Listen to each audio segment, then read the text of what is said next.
Pues muy buenos días a todas las personas que os habéis conectado a esta sesión y la verdad es que agradeceros que hayáis hecho este parón en el día a día, ¿no? En todas las responsabilidades que tenemos por delante para poder asistir a esta charla que es súper motivadora, la verdad. Yo siempre creo, y me permitís simplemente una pequeña cuña, que tenemos pues mucha suerte, ¿no? Quizá de trabajar en un sector pues que su día a día es ayudar a los demás. También, pues quizá una compañía, ¿no? Que una gran parte del trabajo que hace y el tercer pilar le dedica al activismo y donde, pues ya el año pasado, pues más del 85% de las personas que estamos en Zúrich, pues hemos participado en distintas acciones que tienen que ver, pues con, pues hacer no sé, una vida mejor a muchas personas de las cuales pues hoy por hoy nos rodean y que además tenemos esa capacidad de poder hacerlo. Y además también trabajamos con el equipo de aliados, que hoy quiero también introducir porque hemos hecho distintos cambios para seguir impulsando todo lo que tiene que ver con la diversidad, la igualdad, ¿no? Y dar voz a otras personas, ¿no? Que están en algunos colectivos que quizá no son tan visibles y que son necesarios que también la tengan, ¿no? Entonces hoy nos acompaña también David, que forma parte del equipo de aliados dentro ¿no? de la materia que tiene que ver con la diversidad funcional y que me gustaría que se presente, que nos contará pues un poquito pues dónde está y algunos de los objetivos. Y luego, pues si os parece, paso yo de nuevo e introduzco un poquito más la sesión.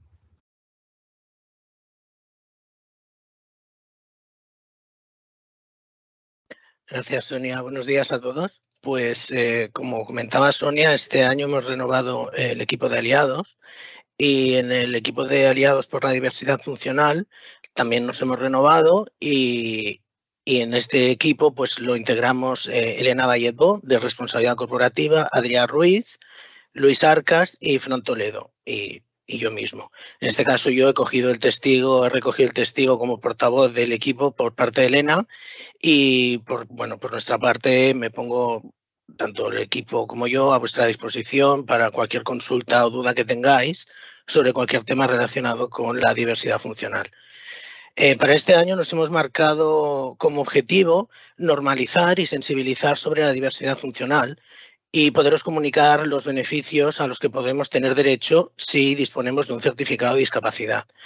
Sobre esto, en Zúrich tenemos un servicio de asesoramiento y acompañamiento externo para aquellas personas que necesiten obtener el certificado de discapacidad y ahora mismo en el chat os vamos a compartir un enlace con los beneficios que por ser de Zúrich tenemos las personas con diversidad funcional. Entonces, dicho esto, Sonia, vuelvo contigo para que nos puedas presentar a nuestros ponentes de hoy. Gracias.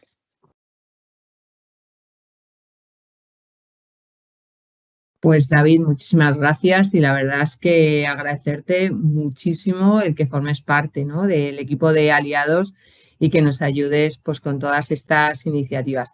Yo tuve la suerte ya pues hace 2 años, pensaba que incluso hacía más, de presentar a Sandra Ibarra, que es una mujer pues que, bueno, que es impresionante, ¿no? Que es una persona pues que ha tenido que luchar, ¿no? Contra la adversidad cuando había momentos en los que parecía que había venido, ¿no? A Madrid, si no recuerdo mal.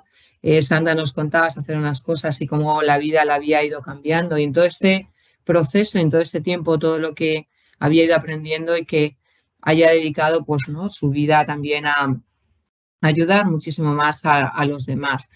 A mí me encantó, la verdad es que esa sesión, ¿no? Y salí como con un chute así como de energía, pero sobre todo también con una mayor sensibilidad de algunos temas y especialmente porque siempre vivimos rodeados de personas que, bueno, pues que a veces pues tienen enfermedades y especialmente el cáncer. Recordemos que el domingo es el día de la lucha contra el cáncer, ¿no?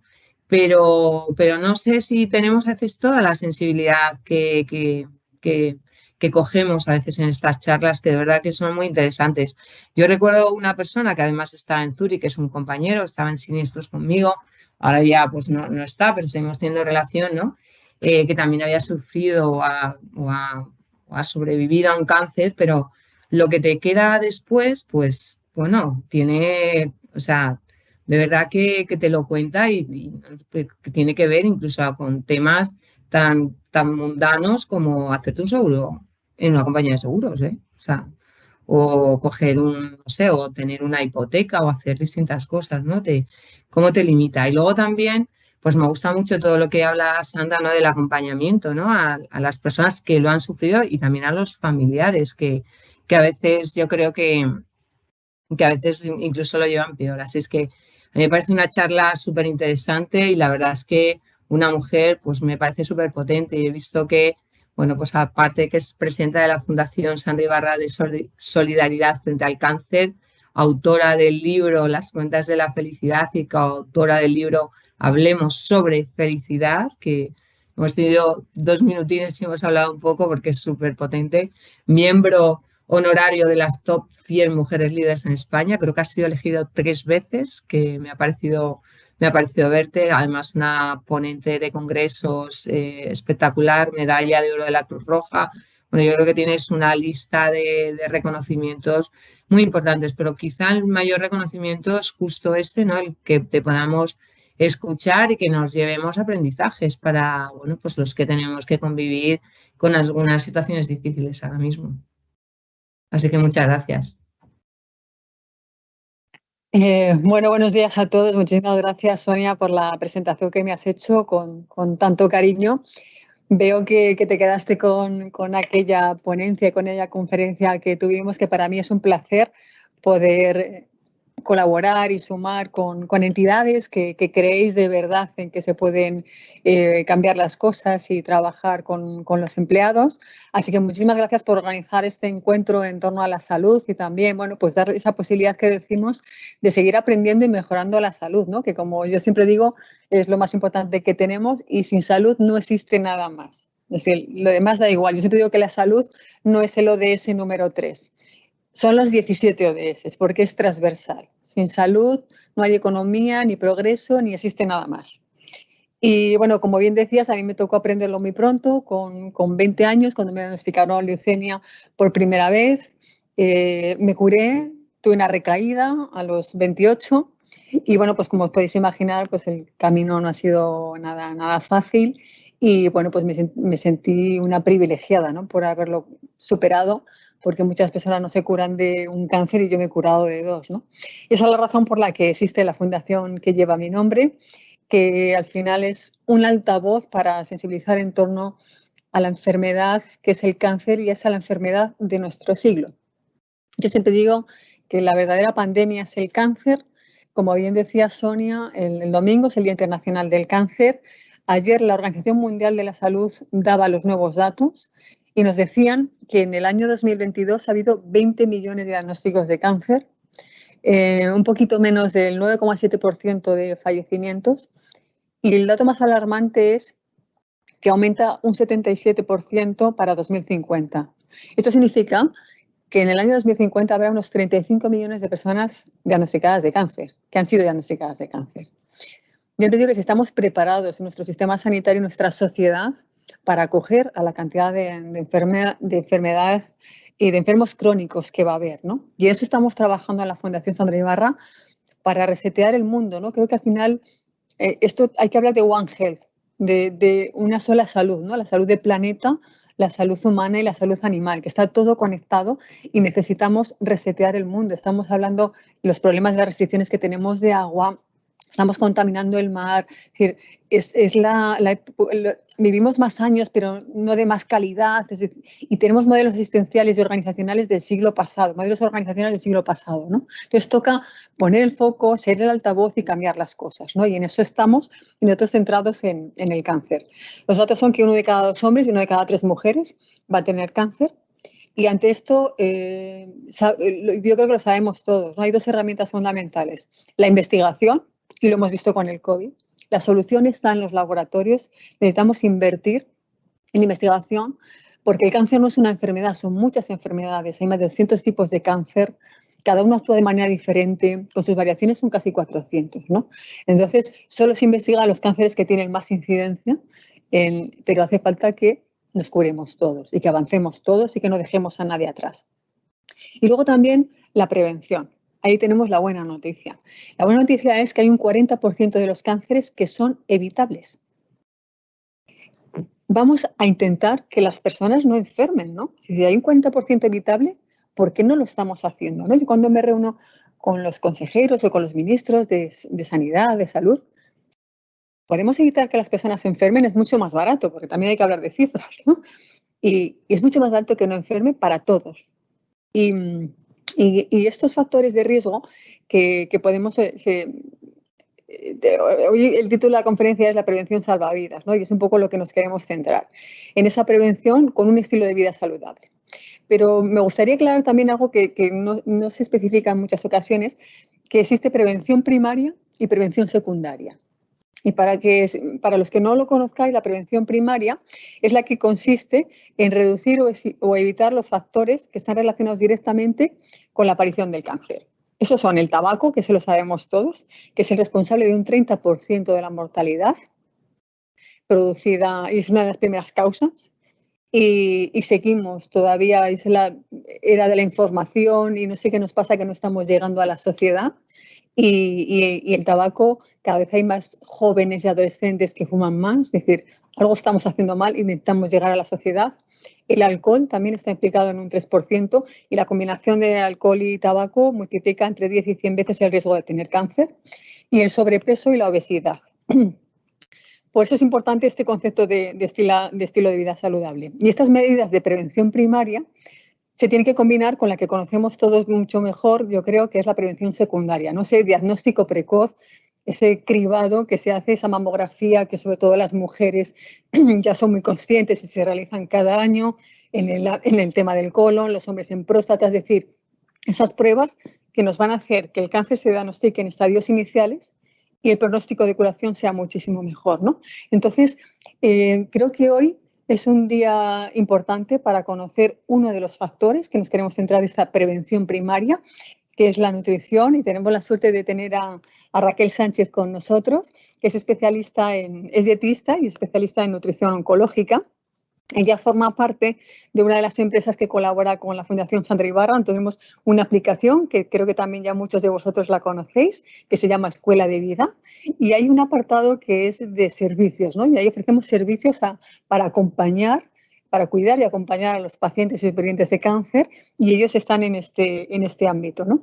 Y entonces, bueno, pues nos va a hablar de la nutrición, que para mí, yo siempre digo que es la gran desconocida. Es decir, sabemos muy poco de nutrición.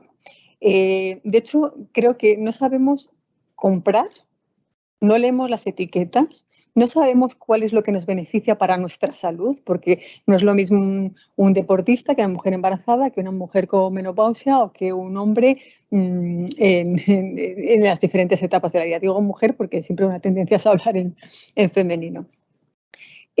Para todos, ¿no? Es decir, conocer muy bien qué necesitamos, qué tipo de vida llevamos y aprender. Bueno, no sabemos cuál es la fruta de estación. Todas las preguntas, ¿cuál es la fruta de estación? Y normalmente compramos lo que hay en el supermercado, pero no sabemos elegir, ¿no? Pero bueno, esto, la especialista es Raquel, que ya os digo que ya está con nosotros, a la que quiero dar las gracias por estar siempre y por seguirnos por ayudarnos siempre a dar calidad de vida a las personas. Raquel, todo tuyo.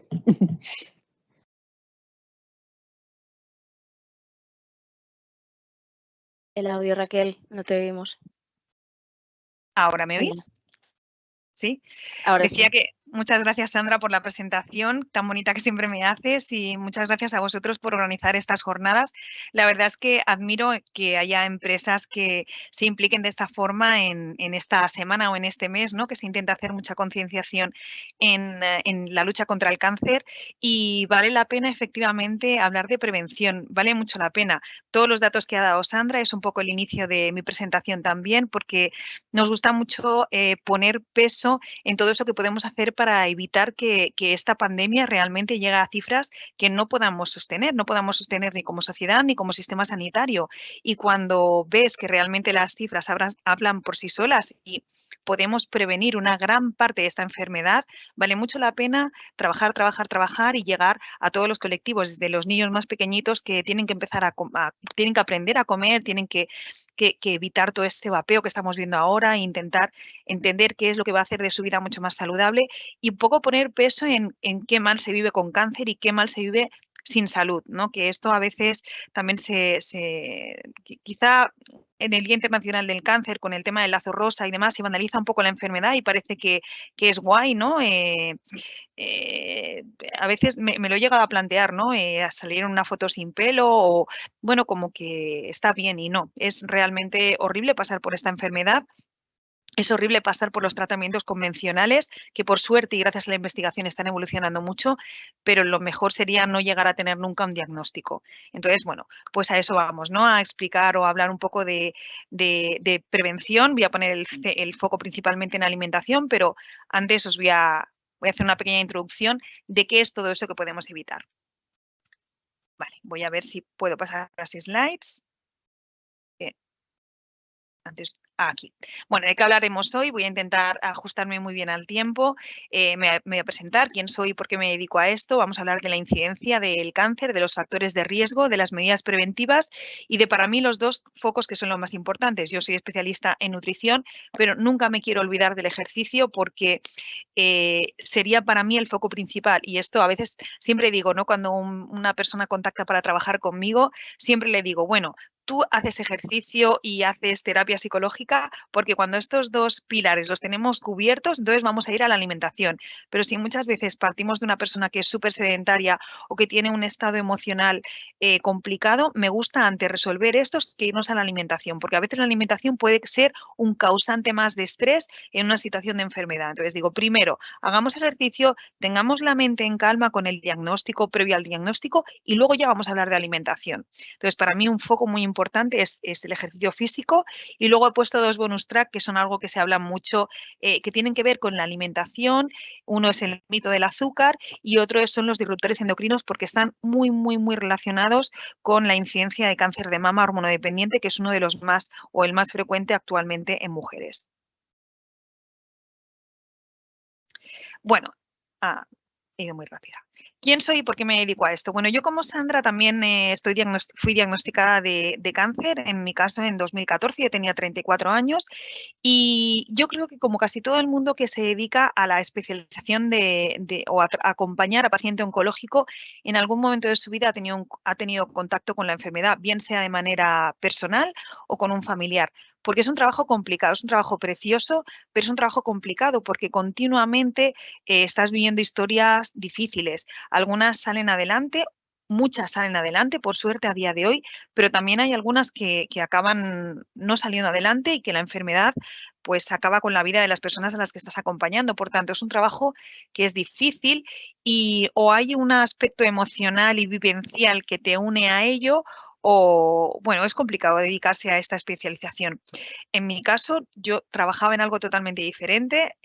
Soy ingeniero técnico industrial y llevaba en aquel momento 14 años trabajando como ingeniera, así que nunca me había dado por el tema de la salud, de la alimentación, pero sí que tenía pues, un estilo de vida muy estresante, muy ajetreado, viajaba mucho y, bueno, sobre todo en mi caso era mucho estrés. Hacía un poquito de ejercicio, pero nada, todo como muy anecdótico.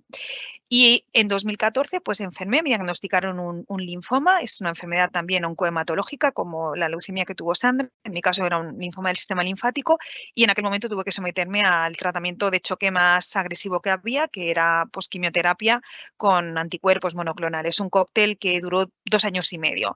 Ahí estoy en una de esas fotos en las que parece que el cáncer es guay, pero en realidad era horroroso porque además ella estaba ingresada por no poder comer comer, con una neutropenia febril, con una mucositis que me impedía ingerir casi de todo. Entonces fueron unos tiempos bastante complicados. Y durante ese periodo lo que detecté, estamos hablando del 2014, hace solo 10 años, pero es que hace solo 10 años no había ni una sola derivación a nutrición, a ejercicio físico, a psico-oncología, ni una sola derivación. El único servicio que teníamos en aquel momento era el médico, por supuesto el farmacológico, que me funcionó muy bien, pero me encontré muy ausente de acompañamiento en el resto de hábitos. Yo me acuerdo que lo primero que le pregunté a mi hematólogo cuando me diagnosticaron fue, bueno, me vas a poner quimioterapia, me dices que voy a tener muchas diarreas, que voy a tener muchas náuseas, que voy a perder peso, ¿y yo qué puedo hacer? ¿Yo qué puedo comer? Y él me contestó, tú come lo que quieras y haz lo que quieras. Y aquello no fue exactamente así. Tuve experiencias, fui probando y fui viendo que no era lo que tenía que hacer, comer lo que quisiera, sino que sí que había algo detrás que yo podía hacer y podía acompañar. Así que una vez superada la enfermedad, durante la enfermedad estuve estudiando por mi cuenta, por puro interés, estuve aplicando cambios y cuando acabó todo eso decidí que se había abierto una oportunidad para mí y quería ayudar a otras personas a esa carencia que yo había tenido, poder resolverla durante el proceso. Entonces, bueno, hice el grado superior en dietética y a partir de ahí no dejé de estudiar en módulos, en formaciones de especialización en nutrición oncológica y desde el 2020 paso consulta y acompaño a muchos pacientes oncológicos a recuperarse del proceso o durante el proceso. Normalmente el trabajo más importante que hago es el acompañamiento durante el tratamiento o después del tratamiento para recuperar todos esos efectos secundarios que nos quedan después de los tratamientos que a día de hoy siguen siendo tan agresivos.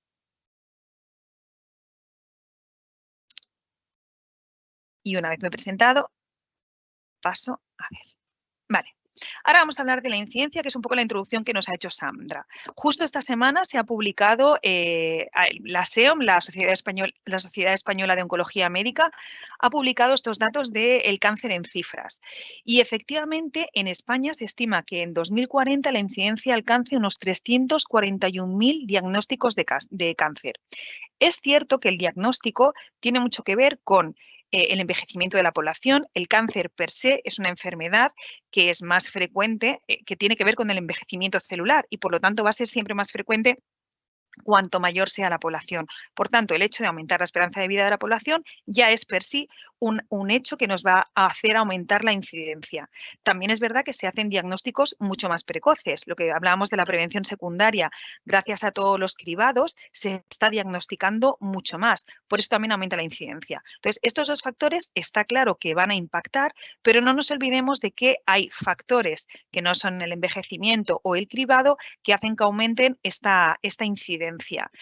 Fijaros que los cánceres más frecuentemente diagnosticados en España el próximo año, en este 2024, con una estimación de 286.000 casos, tienen que ver todos con factores prevenibles. Son el de colon y recto, mama, pulmón, próstata y vejiga urinaria. Estos 5 tipos de cáncer, que van a ser los más diagnosticados en 2024, los 5 están como muy de lejos con respecto a los siguientes que vendrían, que ya serían los linfomas, las leucemias, otro tipo de cánceres. Estos 5 tienen muchísimo que ver con factores evitables. Por lo tanto, solo reduciendo estos factores o solo trabajando en estos factores podríamos reducir en más de un 50% el número de diagnósticos y esto significa reducir el gasto sanitario y esto significa aumentar la felicidad de las personas porque, insisto, un diagnóstico de cáncer siempre cae como un jarro de agua fría. Entonces, vamos a trabajar en la prevención y vamos a trabajar en que estos tumores o estos tipos de cánceres lleguen a cantidades mínimas y se puede hacer. Fijaros que el cáncer en mujeres que más incrementa va a ser el de pulmón, con un incremento de hasta un 12,3%. Se espera un aumento en la incidencia de otros tumores también relacionados con el hábito tabáquico, como los cánceres de la cavidad oral y de la faringe. Esto tiene mucho que ver con el hábito tabáquico en mujeres que no ocurría hace quizá 50 o 60 años. Este hábito que se ha incorporado en la mujer en los últimos años ha hecho que la incidencia de este tipo de cánceres, pulmón sobre todo, pero no solo, también cavidad oral y faringe, esté haciendo un aumento tan exponencial en los últimos años. Por tanto, el tabaco, algo que sí que se hacen campañas de concienciación y lo vemos en las cajetillas de cigarros y demás, está vinculado en un porcentaje muy, muy alto de los diagnósticos de cáncer. Lo vamos a ver en la siguiente slide con un ejemplo que he puesto. Como he hablado, estos son los 5 tumores que más se van a diagnosticar en el 2024. Colon y recto, mama, pulmón, próstata y vejiga. Pongamos el caso de colon y recto. Solo he cogido este caso para no alargarme demasiado. En colon y recto vemos factores que aumentan el riesgo y factores que reducen el riesgo. Lo he separado así como en 2 partes, ¿no? Estos tienen evidencia, una muy alta evidencia, y estos tienen una más baja evidencia. Pero bueno, vamos a fijarnos en ambos. Muy alta evidencia en caso de colon y recto, ¿vale? Que coinciden bastante con el resto, pero vamos a hablar de colon y recto. ¿Qué aumenta el riesgo? Un alto consumo de carnes rojas, un alto consumo de carnes procesadas, consumo de bebidas alcohólicas, un exceso de masa grasa. Siempre que hablamos de obesidad y sobrepeso, me gusta hablar también de composición corporal. No se trata solo del índice de masa corporal, esto ya sabemos que es una forma muy antigua de medir el sobrepeso o la obesidad, pero sí que estamos hablando de una composición corporal de masa muscular o masa grasa. El peligro o el riesgo está en ese exceso de masa grasa. El hábito tabáquico. Fijaros, 40 cigarrillos al día aumentan el riesgo de cáncer colorectal, ya no estamos hablando de cáncer de pulmón, sino de cáncer colorectal en un 40% y el riesgo de muerte por cáncer colorectal en un 50%. Por lo tanto, solo reduciendo el hábito tabáquico reduciríamos un 40% el diagnóstico de cáncer de colon y recto, que es actualmente el más diagnosticado en gente joven. Otros elementos que aumentan el riesgo de cáncer colorectal con un poco menos de evidencia científica sería un bajo consumo de vegetales no almidonados. Vegetales no almidonados son las hojas verdes, sobre todo, acelga, espinaca, toda la familia de las crucíferas, brócoli, coliflor. Pues se ha visto que un bajo consumo de este tipo de vegetales también está relacionado a una mayor incidencia de cáncer colorectal. Un bajo consumo de fruta, por la misma razón, tanto con estas vegetales como con la fruta estamos haciendo un buen aporte de fibra, estamos cuidando mucho nuestra microbiota intestinal y esto está relacionado con un riesgo de cáncer colorectal. Y también hay algunos estudios que apuntan a un alto consumo de alimentos ricos en hierro hemo. Hierro hemo es el hierro que viene de los animales. Entonces, un alto consumo de proteína animal, bien sea carne roja, sobre todo, son los más ricos en hierro hemo, pero también marisco, pescado, podría estar relacionado con un aumento de cáncer colorectal. Insisto, estos son datos con menos evidencia que los de arriba, pero hay que tenerlo en cuenta. Por otro lado, ¿qué sabemos que reduce el riesgo de cáncer colorectal? Ser físicamente activo sale como el factor número 1 protector de cáncer colorectal. Entonces, el sedentarismo, por eso os decía, yo siempre que viene un paciente le digo, bueno, ¿tienes cubiertos los básicos, ejercicio físico y control emocional? Si estamos ahí, vamos a trabajar la alimentación. Pero si es una persona muy sedentaria, por muchos cambios a nivel de alimentación que hagamos, quizá no consigamos todos los resultados que buscamos, tanto en prevención de la enfermedad original como de la recidiva o de la recurrencia de la enfermedad. Un consumo de cereales integrales, cereales de grano completo. Esto está totalmente relacionado con lo que hemos dicho, que aumenta el riesgo. Si consumimos poca fibra, vamos a tener más riesgo de cáncer colorectal. ¿Cómo podemos consumir más fibra? Con vegetales, con frutas y con cereales integrales. Cereales integrales o alimentos altos en fibra, que de nuevo son los vegetales. Los lácteos fermentados, en el caso de cáncer colorectal, también se ha visto que puede tener un efecto protector. Lácteos fermentados es el yogur, es el kéfir, porque todas esas bacterias, toda esa colonización de bacterias va a llegar a nuestro intestino, y ahora vamos a hablar a continuación también de la microbiota intestinal, porque se ha visto que una microbiota intestinal de calidad puede ser un factor protector del cáncer colorectal, entre otros. Otros aspectos con menos evidencia científica, pero que también pueden ayudar a reducir el riesgo, el consumo de alimentos ricos en vitamina C.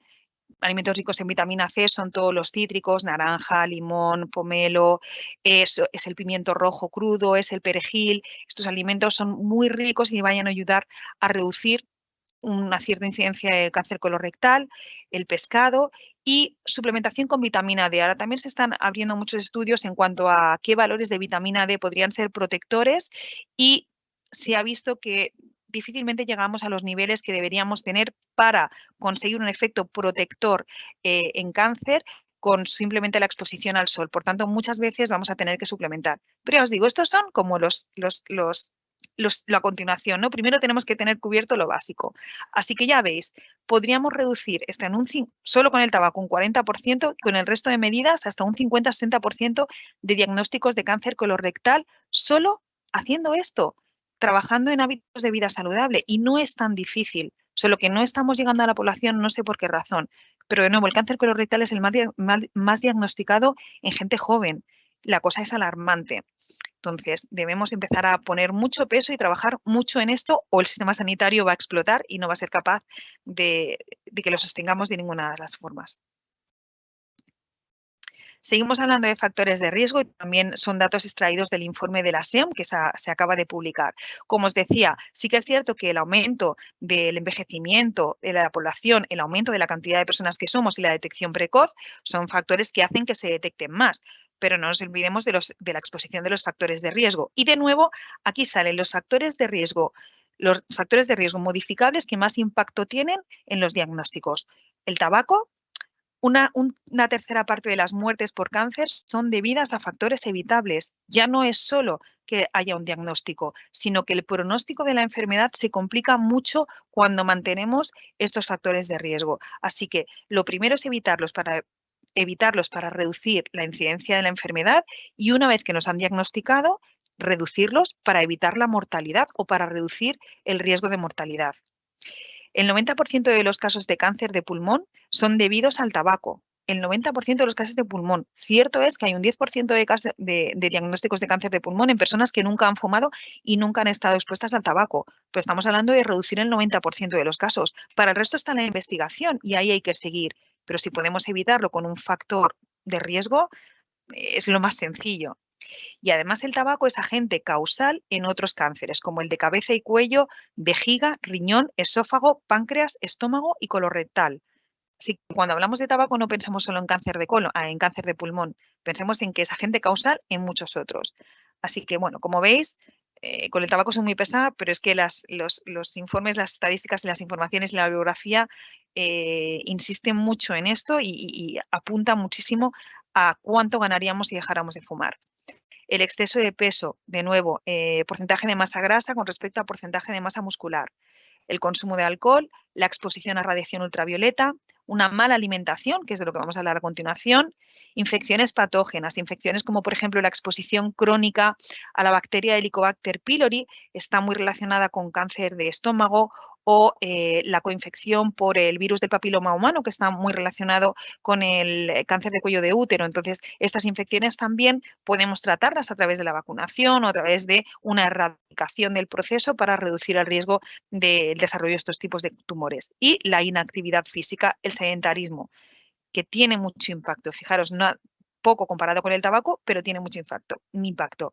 Así que no nos olvidemos de que tenemos mucho poder para, yo siempre lo digo, ¿no? Muchas veces, el otro día cuando publicaba esto, había un sector en las redes sociales, ya sabéis, ¿no? Que todos se intenta polarizar demasiado y cuanto más extremista seas, pues parece que mejor te va a ir.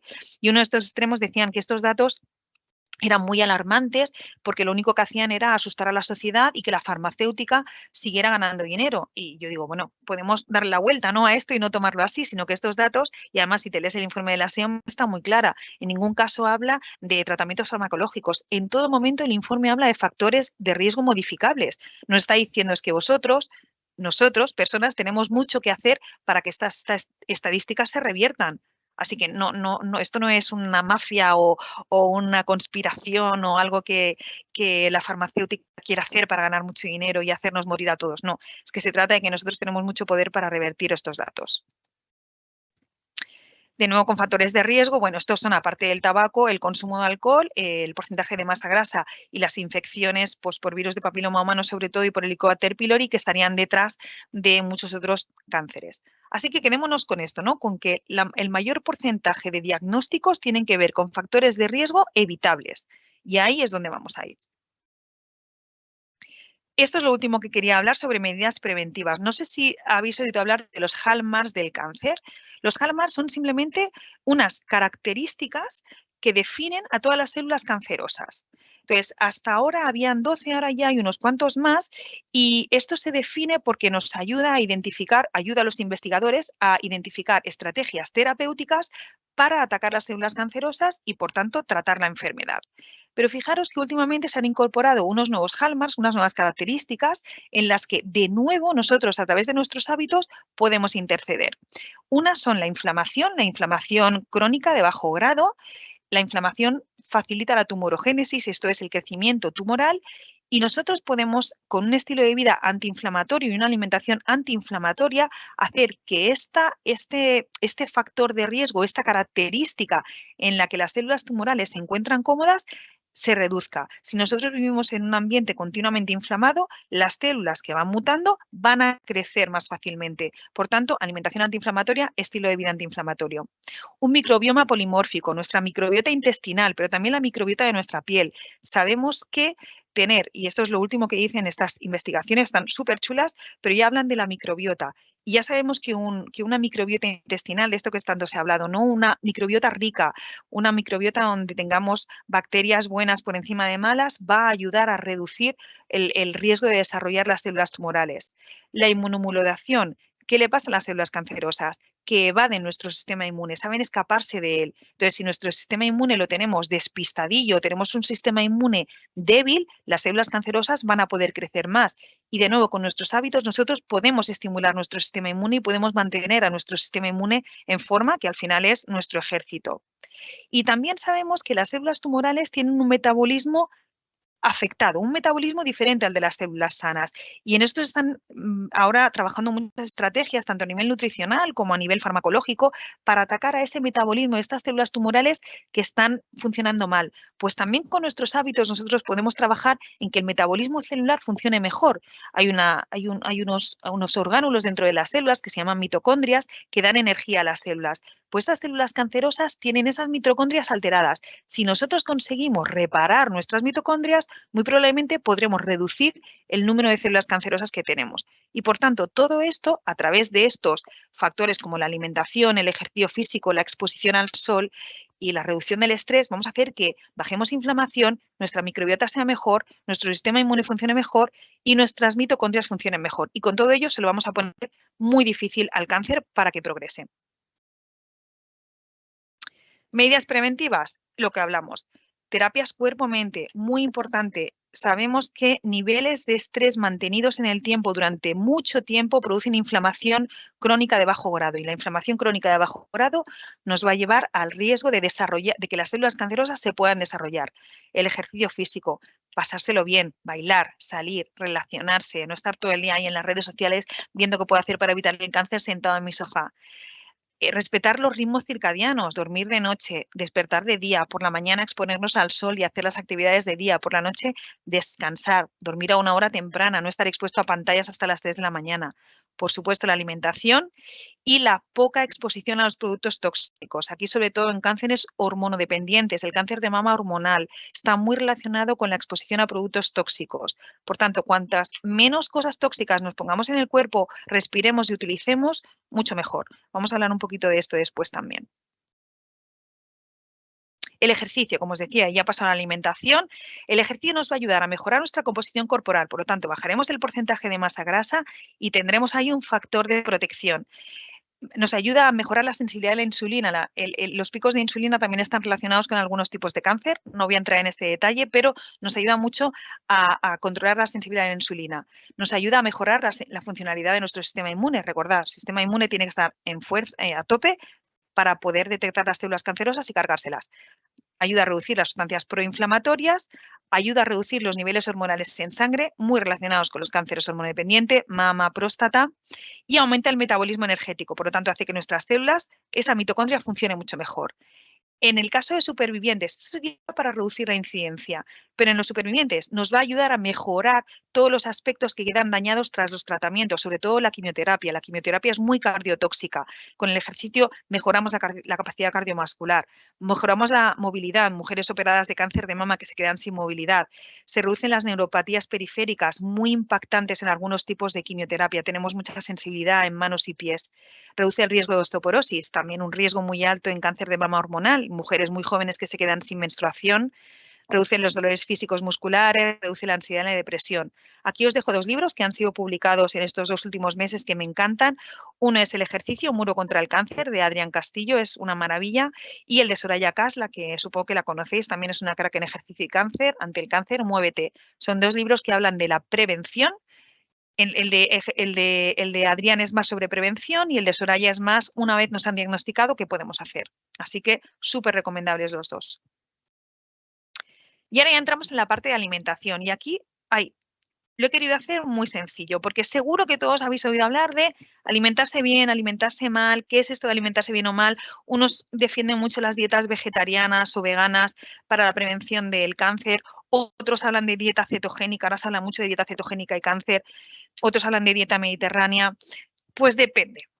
Esta es una slide que preparé para un caso de cáncer de mama, concretamente, donde podemos encontrar factores protectores en todas ellas. Una persona que lleva una alimentación vegetariana, mediterránea o más cetogénica o baja en carbohidratos va a tener beneficios siempre y cuando se cumplan una serie de reglas. Y es, fijaros, en todos estos patrones hay la mitad del plato que está lleno de vegetales.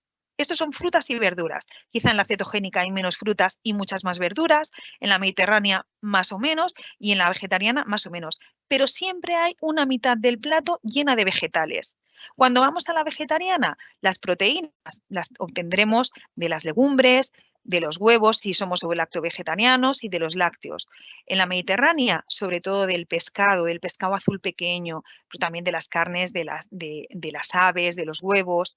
Y en la cetogénica va a haber una mayor proporción de aporte en grasa, donde vamos a poner mucho más aguacate, aceite de oliva, aceitunas, mantequilla ghee. Entonces, da igual el patrón alimentario que escojamos. Lo que es importante es que sea cual sea el que escojamos, esté bien pautado y sobre todo esté libre de alimentos proinflamatorios, que estos son sobre todo los ultraprocesados. Todo lo que viene en paquete va a afectar porque está muy lleno de grasas que promueven la inflamación y es lo que tenemos que evitar. Así que yo os quería transmitir desde aquí un mensaje de calma en dieta cetogénica, dieta mediterránea, dieta vegetariana, porque cualquier patrón de estos puede estar muy bien pautado o muy mal pautado. Va a depender del tipo de alimentos que escojamos. Y el tipo de alimentos siempre tienen que ser alimentos reales, del mercado, de temporada, de lo que encontremos en ese momento. Como decía Sandra, aprender a comprar en el mercado, aprender a saber en qué región vivo y qué tengo de temporada y abusar de esos alimentos e ir variando a lo largo del tiempo, a lo largo del año, porque eso va a enriquecer mi microbiota intestinal, por lo tanto voy a apoyar en todos estos hallmarks del cáncer, va a reducir la inflamación y va a mantener mi sistema inmune tranquilo. Así que en cualquiera de los patrones vamos a encontrar un patrón saludable. Por ejemplo, aquí cuando hablo de cáncer de mama, la conclusión sería que se trata de mantener una alimentación con un importante consumo de vegetales naturales, verdura, fruta, frutos secos, semillas, disminuyendo el consumo de alimentos vegetales y animales no saludables ultraprocesados, los zumos, la bollería, los helados, los chips. Una alimentación vegana puede ser un desastre si nos basamos solo en hamburguesas vegetales o en frankfurts vegetales, igual que una alimentación cetogénica puede ser un desastre si nos basamos solo en consumo de bacon y de carnes ultraprocesadas. Entonces, en el equilibrio y en eliminar todos estos ultraprocesados está la gracia, sea cual sea el patrón que queráis escoger. Siempre vamos a adaptar a la situación individual, cuál es el estado nutricional de la persona, cuáles son sus preferencias alimentarias, cuál es su situación económica y social. Podemos pedir siempre comer ecológico, pero a lo mejor no todo el mundo puede comprarlo, así que prioricemos. Quizá no es necesario comprar siempre ecológico, pero sí de temporada que nos va a salir mucho más barato. Reducir el porcentaje de masa grasa será siempre beneficioso. Y es verdad que la dieta cetogénica, cuando estamos en tratamiento, puede resultar beneficiosa. Siempre se va a evaluar de forma individual, pero una alimentación cetogénica se ha visto que puede llegar a proteger las células sanas durante la quimioterapia, pero esto ya sería durante el tratamiento.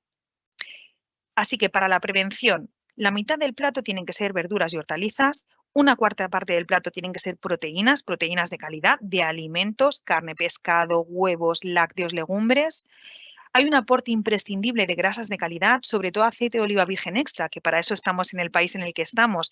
Hay varios estudios que hablan de una protección extrema de una dieta mediterránea con un aporte extra de aceite de oliva virgen para la reducción del cáncer de mama. Se limitan al máximo los ultraprocesados, bien sean cárnicos o no, y la bebida preferencia será el agua. es que es sencillo, solo hay que saberlo adaptar a los gustos y patrones de cada uno.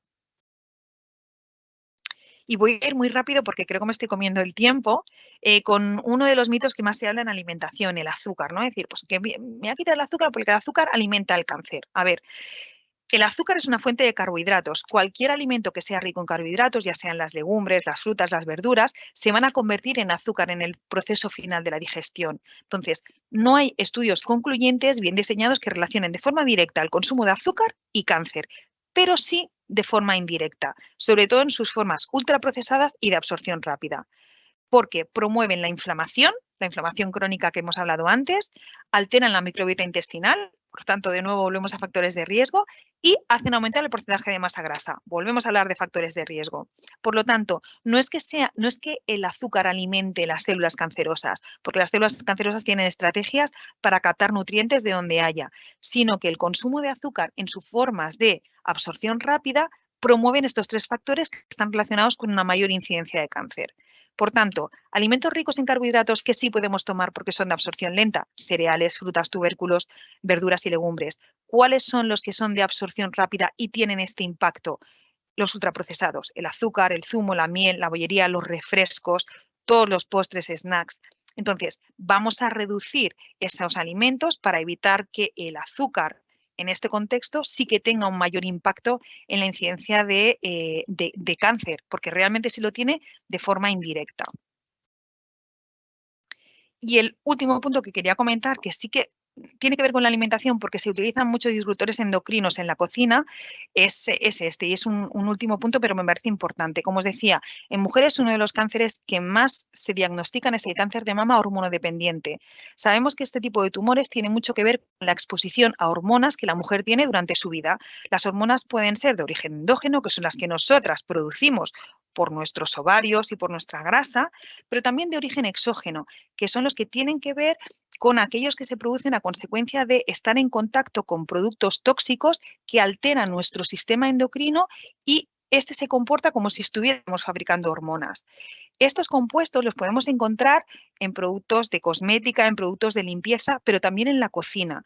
Por eso me gusta mucho hablar de ser limpios en la cocina, utilizar materiales nobles, evitar a todas formas el plástico en la cocina. El plástico es un gran generador de disruptores endocrinos. Cuando tenemos tapes, ¿no? Nos llevamos tapes de plástico y lo calentamos en el microondas, estamos generando este tipo de sustancias que va a impactar de forma indirecta en una mayor fabricación de hormonas y estas hormonas están potenciando o podrían estar potenciando el crecimiento de tumores hormonodependientes. Pensar que de todos los cánceres de mama que se diagnostican, el 80% son hormonales y tienen mucho que ver con esta exposición continua a disruptores endocrinos. Así que evitar los plásticos en la cocina, utilizar materiales nobles como el cristal, sartenes también, con evitar los teflones y al final hay mucha bibliografía respecto de esto, pero os diría que no os perdáis sin obsesionaros, pero sí que este tema hay que darle bastante importancia también para reducir la exposición a tóxicos y, por tanto, el desarrollo de cánceres hormonodependientes. Y creo que con esto tengo que acabar porque me he pasado un poco y habría muchísimo más que hablar, pero he intentado ajustarme. Así que muchas gracias.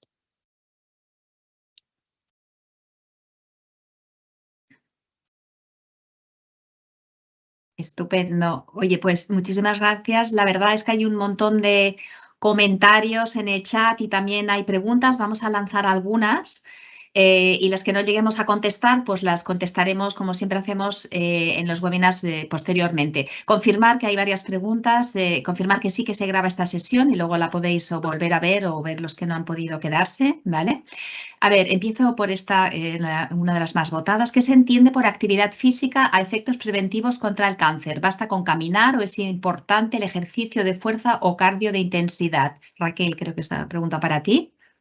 Bueno, pues ahora lo que sabemos, os recomiendo mucho el libro de Adrián Castillo, de El ejercicio muro contra el cáncer, lo explica muy bien, pero sobre todo lo que se ha visto que va a darnos los mayores efectos protectores es una combinación de ejercicio de fuerza con algo de cardio. ¿Por qué? Porque el músculo es un consumidor de nutrientes, es un competidor de nutrientes contra las células cancerosas. Se ha visto que el músculo y las células cancerosas consumen el mismo tipo de nutrientes. Por ejemplo, glucosa, por ejemplo, lactato. Cuanto más músculo tengamos, más vamos a consumir esos nutrientes y le vamos a robar esos nutrientes a las células cancerosas. Entonces, es súper importante tener bien desarrollado la funcionalidad muscular. No se trata de tener mucha masa muscular, sino de tener un músculo que sea funcional y que le robe nutrientes a las células cancerosas. Y evidentemente el cardio, porque nos ayuda con esa actividad de las mitocondrias, reducir la inflamación, así que una combinación de ambos sería adecuado. Caminar no parece suficiente. Obviamente, si partimos de un estado de sedentarismo, cualquier cosa vale, pero lo ideal sería pues, poder desarrollar una buena funcionalidad del músculo. Perfecto, entendido. Vale, mira, hay un par de preguntas que también están relacionadas al tema del control emocional que comentabas también al principio, ¿verdad? Bueno, concretamente hay un compañero que también pregunta qué se puede hacer desde Zúrich en este sentido y ahí simplemente, pues, por mi parte, orientarlo a lo que es los recursos que tenemos por ser de Zúrich. Ahí tenemos una línea de asistencia emocional, también tenemos el servicio médico y si es un tema de estrés, de altas cargas de reuniones, pues incluso también te sugiero comentarlo con el HRBP o con recursos humanos, ¿de acuerdo? Pero también hay otra pregunta en relación a esto. A lo mejor, Raquel, ¿quieres decir algo al respecto de la importancia de también controlar el tema del estrés que comentabas tú al Totalmente. principio? Sí, de hecho estaba pensando en el nombre del doctor, pero no recuerdo. Sí, Pere Gascón. No sé si conocéis al doctor Pere Gascón.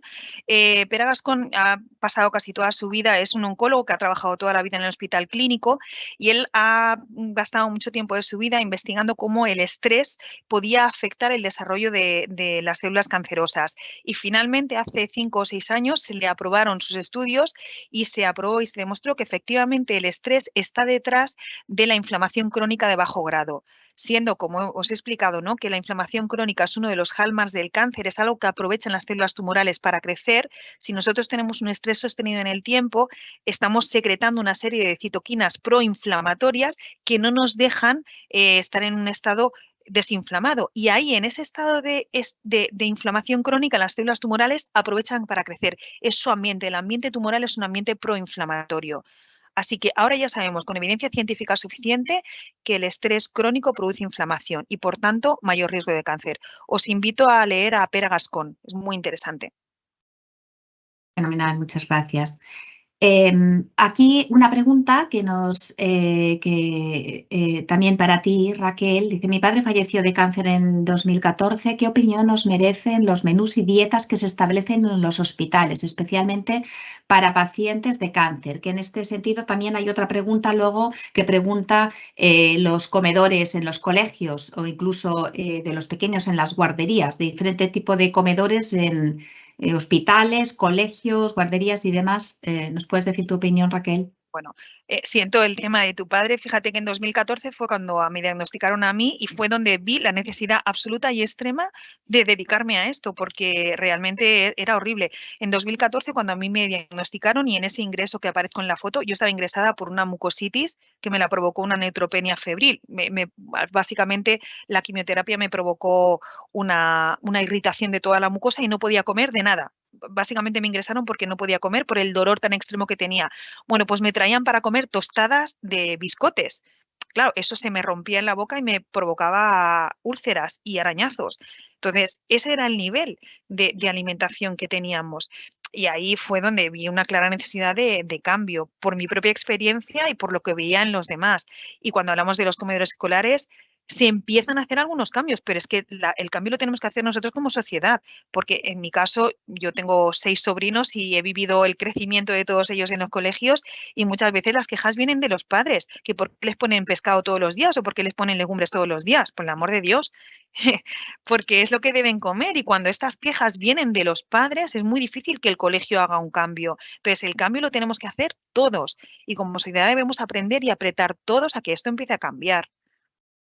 Me gustaría poder responder también así un poco por alusiones, porque Sí. el tema de los hospitales y la nutrición es algo que llevamos años trabajando, es decir, cómo puedes ir a la consulta y que en el mejor de los casos te puedan recomendar cierta alimentación saludable o vayas a hacerte la analítica y vayas a la cafetería y en la cafetería del hospital esté todo lo que te acaban de decir que no tienes que comer y todo lo no recomendable. Ya no es solamente la alimentación en las plantas, sobre todo de enfermedades en las que están muy relacionadas, que el tema de que la alimentación es fundamental, que hay muchos pacientes. El gran problema es la desnutrición. ¿Por qué? Por esas mucositis, porque con la quimioterapia pues tiene muchos efectos secundarios que no puedes comer. Y no entendemos cómo no se trabaja y cómo es un factor fundamental la nutrición pautada desde el primer momento como factor de prevención, como el acompañamiento en la fase aguda en muchas de las enfermedades, incluido el cáncer, y en la fase posterior de recuperación, ¿no? Y entonces uno de los grandes temas también, es decir, por fin empieza ya a haber máquinas de vending que al menos ponen fruta, que encuentras algo saludable, ¿no? Pero es algo tan transversal y tan importante en nuestra sociedad y por eso nos alegramos mucho que hayáis elegido este tema, porque como hemos visto sabemos muy poco y hay un tema educacional fundamental que ojalá supiéramos desde que somos niños, nos enseñaran a comer, a dormir, la inteligencia emocional, es decir, hemos ido aprendiendo con los años, ¿no? Ahora es verdad que hay mucha evidencia y muchos datos y nos gusta trabajar con datos. He visto que Raquel en eso también es experta y trabaja desde la evidencia para luego poderlo bajar y que podamos aplicar, ¿no? Como decía, saber ir al supermercado y elegir los alimentos. Es decir, ¿qué alimentos son? Pues los que te puedas imaginar el árbol de dónde viene. Todo lo que venga con colorinchis y bolsitas ya no lo compro. Por ejemplo, cosas fáciles que de verdad las vayamos a aplicar. Que ahora no digas, tengo una reunión corriendo tal como cualquier cosa y sigo. No, como cualquier cosa y sigo no vale. Tengo que elegir los alimentos, es decir, que de verdad podamos aplicar en cosas reales. Y luego muchos deberes que os ha puesto de libros importantísimos para leer que nos pueden ayudar también en la nutrición. Y presionar todos como sociedad para cambiar las cosas, que vayamos a los sitios y encontremos alimentación saludable y por favor que bajen ya el precio del aceite, que no puede ser. Mira, Sandra, tenemos otra pregunta que me consta que son cosas que estáis moviendo desde la Fundación. Dice, tras superar un cáncer, queda la duda que si volverá a aparecer. Al solicitar algún tipo de control rutinario, desde Sanidad responden que no es necesario una vez cumplido el protocolo. ¿Hay algún modo de que te atiendan esta solicitud preventiva? Gracias. Pues mira, justo es lo que estamos trabajando en la Fundación, la fase de la supervivencia de cáncer. Llevamos muchos años identificando que somos en torno a 2 millones de supervivientes de cáncer y cuando te dan el alta a los famosos 5 años, te abandonan y te vas a tu casa pues lleno de efectos secundarios para ellos, primarios para nosotros, algunos los ha enumerado también Raquel, infertilidad, osteoporosis, fatiga crónica, pérdida de memoria, toxicidades cardíacas, linfedemas, y la respuesta es, no te quejes, con todo lo que te ha pasado, eso ya no es nada. Entonces, perdona. Tu salud laboral, ginecológica, sexual, emocional, es decir, en todos los ámbitos tu vida está afectada y necesitas volver a recomponer, ¿no? Ese tsunami que ha pasado por tu vida. Entonces, estamos trabajando esa fase de la supervivencia en la que también se producen segundos tumores y recaídas y que se puedan prevenir y predecir aplicando inteligencia artificial. Porque hoy en día se pueden predecir las recaídas, ¿no? Entonces estamos trabajando modelos asistenciales para que integren esa supervivencia y se pueda no solo curar a las personas, sino acompañarlas en ese proceso, ¿no? Y invitarlas a ese cambio de estilo de vida, es decir, ¿qué como? ¿Qué ejercicio hago? Es decir, todo lo que puedo hacer para mejorar y atravesar esa recuperación lo mejor posible, ¿no? Rodeada de profesionales. Y en eso estamos. Todavía queda camino por recorrer porque se basa mucho, la fase aguda está muy bien trabajada, pero es verdad que hay un abandono en esa parte de la supervivencia y estamos en ello. Mientras tanto, ¿qué estamos ofreciendo? Pues herramientas como la escuela de vida, la aplicación, alianzas con entidades y personas como Raquel y todas las personas, por ejemplo, de Oncology, que estamos trabajando el ejercicio y la dieta, para acompañar a las personas y hacer esa comunidad, ¿no? Pero lo que queremos es que desde la administración se trabaje y se integren estas unidades que se llaman UBICA, Unidad de Bienestar del Paciente Superviviente de Cáncer, por las que llevamos años reuniéndonos con consejeros, con ministros, peleando para que se integren y que escuchen nuestra voz. Con respecto a lo que decían también al principio, creo que lo decía Sonia, se ha conseguido ya el derecho al olvido oncológico, ya podemos pedir una hipoteca, ya podemos hacer seguros de salud. Por fin se ha conseguido, se ha aprobado recientemente esa ley y ha sido un paso de gigante, ¿no? Que esa huella de hemos tenido cáncer no se quede para siempre, se convierta en un estigma, sino que ya podamos, bueno, pues normales no me gusta porque siempre dice lo de hacer una vida normal y yo siempre digo que no hay que hacer una vida normal, hay que hacer una vida extraordinaria. Si después de 1 o 2 cánceres hacer una vida normal es un rollo, hay que vivir con mayúsculas y hacer una vida extraordinaria. Muchísimas gracias, Sandra. Muchísimas gracias, Raquel. Estamos fuera de tiempo. Tenemos alguna pregunta que contestaremos a posteriori. Para cerrar, solamente dos mensajes. Primero, que tanto la prevención como el tema riesgo a nosotros como aseguradores es algo que nos resuena muchísimo, con lo cual tiene todo el sentido también. Y el 40% de cánceres son evitables. Pues no hay nada más que decir. O sea, gracias por todos esos consejos. Vamos a ver todos, ¿verdad?, si podemos incorporarlos en nuestra vida lo máximo posible y sobre todo pues también ser altavoces de esto, pues porque es una necesidad para todo el mundo. Muchas gracias, seguimos en contacto con la Fundación Sandra Ibarra y gracias a todos y feliz fin de semana. Gracias. Feliz fin de semana a todos. Adiós. Adiós.